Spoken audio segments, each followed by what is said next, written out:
All right, one of my preaching heroes was Tim Keller.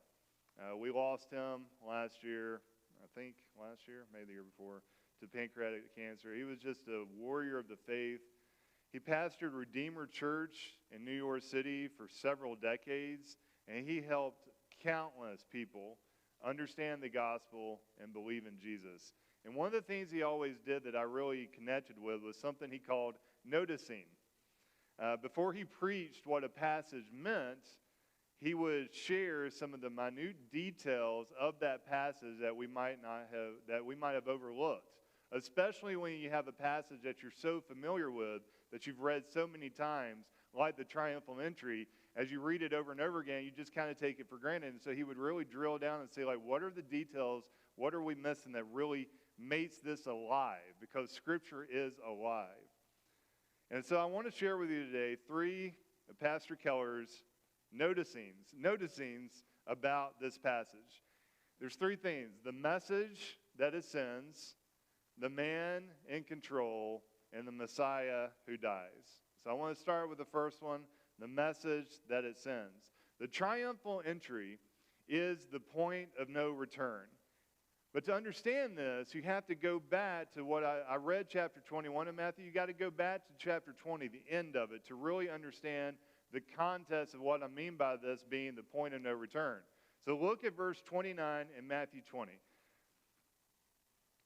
As they went out to Jericho, a great crowd followed him, talking about Jesus. And behold, there were two blind men sitting by the roadside. And when they heard that Jesus was passing by, they cried out, "Lord, have mercy on us, Son of David." The crowd rebuked them, telling them to be silent. But they cried out all the more, "Lord, have mercy on us, Son of David." And stopping, Jesus called them and said, "What do you want me to do for you?" They said to him, "Lord, let our eyes be opened." And Jesus, in pity, touched their eyes, and immediately they recovered their sight and followed him.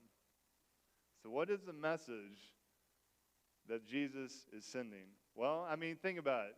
This seems like any other encounter. This is not the first time that Jesus would heal somebody. It's definitely not the last. I mean, they're traveling on this road. Great crowds are following them. Somebody in need cries out. Jesus helps them. You've seen this before, but there's one major difference this time. Did you notice it? I didn't until I was reading Tim Keller's commentary on this. The detail is this. What makes this sending a message, what makes this the point of no return? What's different about this one than every other gospel description of Jesus healing people? What did the two blind men call Jesus? Son of David. And the crowd says, "Shut up."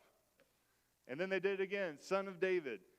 That title is the messianic king that had been prophesied for centuries. The Son of David was going to be the ultimate king, the final king of the world. And everybody in that crowd knew what the implications of that title was. That's why when they cried out, "Son of David," they were like, "Be silent. What are you talking about?"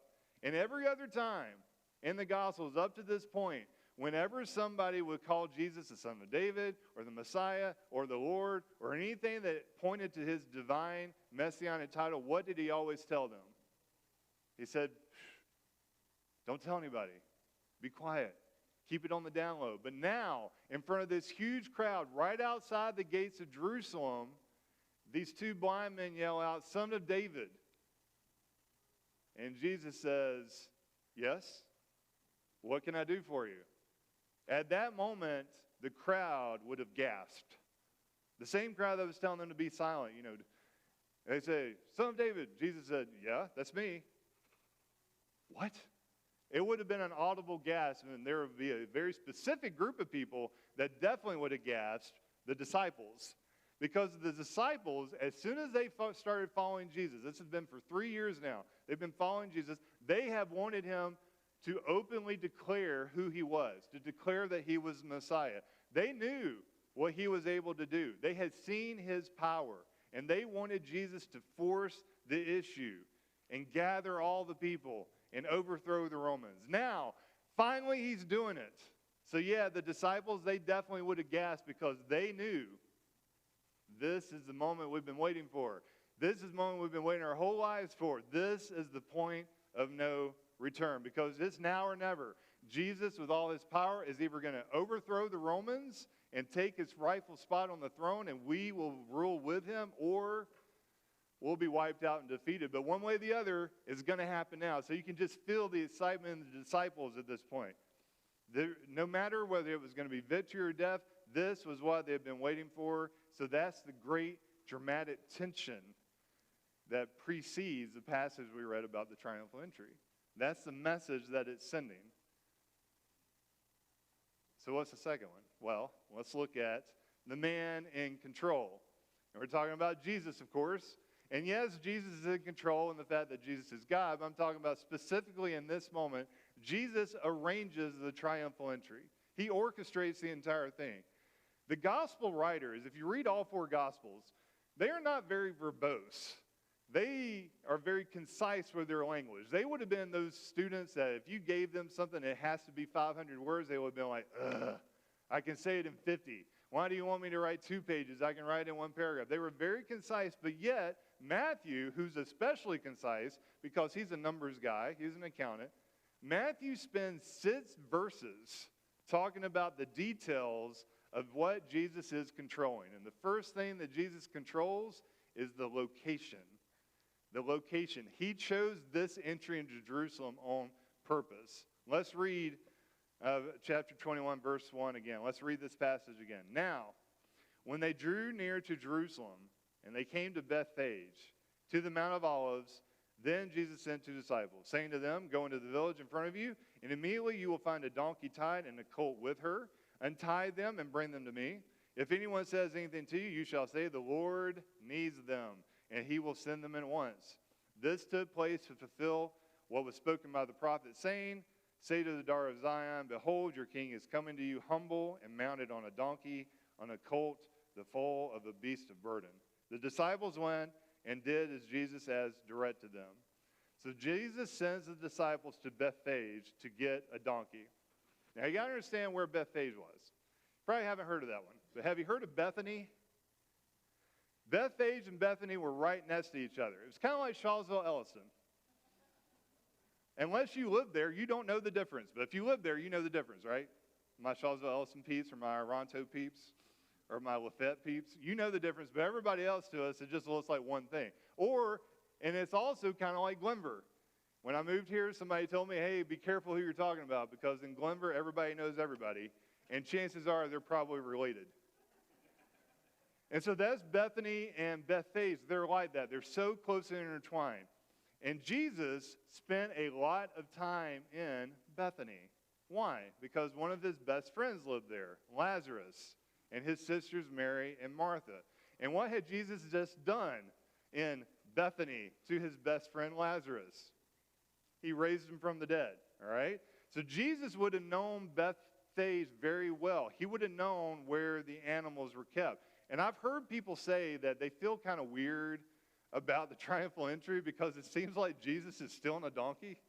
Because the passage with all these details, the passage doesn't say that he made arrangements for this donkey to be got. He just says, hey, go take the donkey, and you'll see it. But you got to understand this, that Jesus knew everybody so well in that town, and they knew who Jesus was, that when they went and got the donkey, they were like, if they ask you who it's for, just tell them Jesus sent you, and they'll be good, and that's what happened. They're like, oh, cool. Jesus needs the donkey. And then what do you think happened then? Jesus is here? What? What happens? The word of mouth.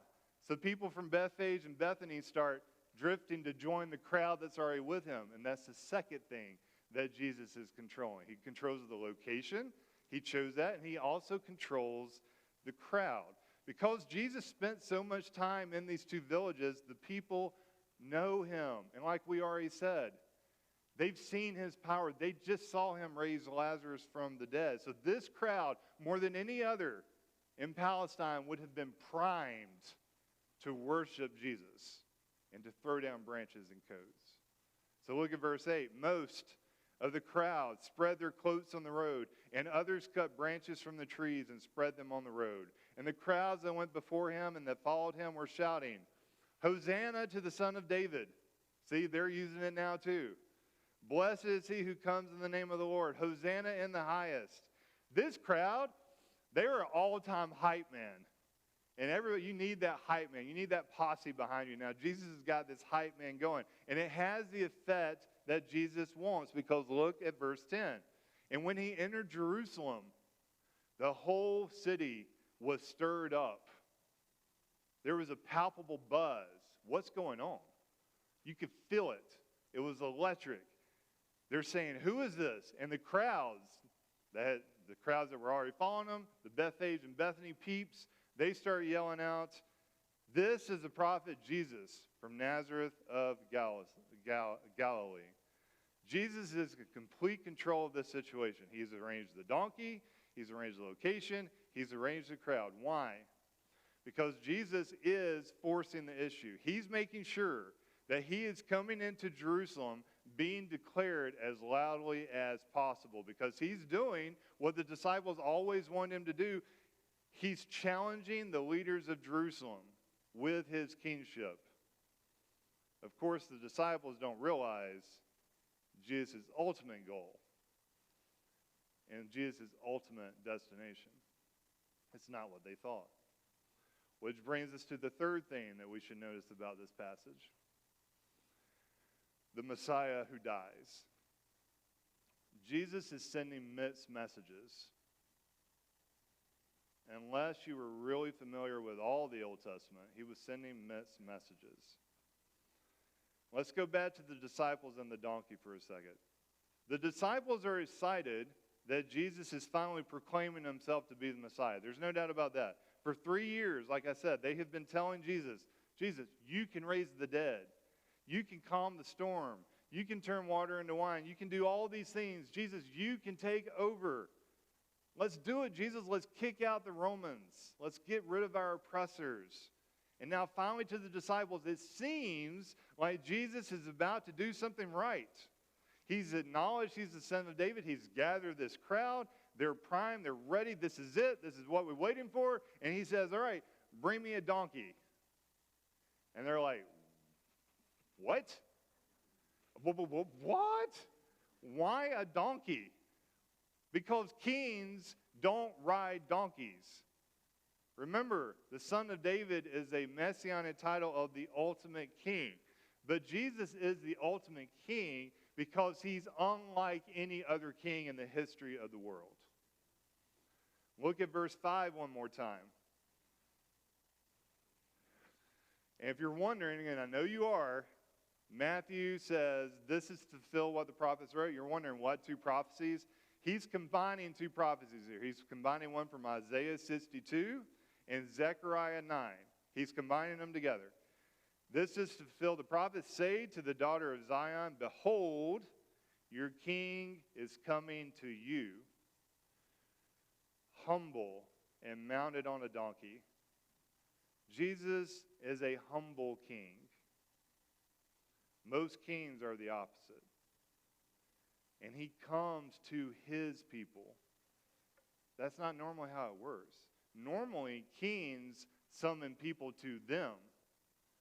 Kings say, you, people, peons, servants, slaves, you come to me. And what does that king expect them to do? Serve the king. But yet here you have Jesus, the ultimate king. He's doing the exact opposite. He's not calling people, hey, come to me and serve me. No. This king is coming to the people. It says it right here. He's coming to you. Why? To serve. To serve. Because who rides a donkey? Not a king. Servants ride donkeys. See, Jesus is telling the people, listen, I am the king, but I'm not the king like you think. What if I did free you from the Romans? Because Jesus could have done it. He could have wiped them all out with one word. He had 6,000 angels just waiting for a word. He never did it. It's like Jesus is asking him, Not literally. I'm just saying this is the mindset. What if I did free you from the Romans? Even if I freed you from the Romans, you would still be enslaved to your sin. See, sin is one of those words that some people don't like. And the reason they don't like it is because it hits a little too close to home. Sin is what is wrong with the world. We all agree with that. Evil, murder, genocide. There's hardly anybody that would be like, you know what, I think there's some good benefits to that. No. Genocide, pretty much across, we're all on board. That's evil, that's a sin. But man, sin is not just what's wrong with the world. Sin is also what's wrong with you. Sin is what's wrong with me. And that's when we don't like it, because it starts reminding us that, yeah, we might not be as evil as that, but we definitely still fall short. Romans 3 says all of us, every single one of us, have fallen short of the glory of God.